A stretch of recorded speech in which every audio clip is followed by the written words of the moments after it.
to use Design Blueprint in Dark War Survival. Now, the Design Blueprint that you can find in this game is a rare and pretty much essential resource used to upgrade or continue upgrading your APC beyond level 4. So, while initial upgrades is to 1 to 4, this only requires titanium alloy and vehicle parts. The further advancement does require these blueprints. So, in order to do this, you can unlock APC modification. So once your APC reaches level 4, the option for further upgrades becomes available. So the game will prompt you for a design blueprint to proceed.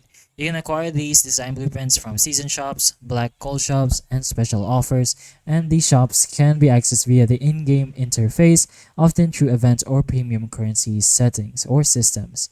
So you can pretty much apply the blueprint once you have it. You can navigate to your garage and tap on the APC, locate the modify or upgrade tab, and you'll see the requirement for a design blueprint. Insert the blueprint when prompted and gather any additional needed resources and confirm the upgrade.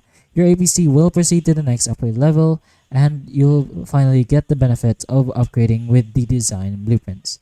But hopefully the information in this video can help you, and if it can, please like and subscribe for more videos like this, and that's all.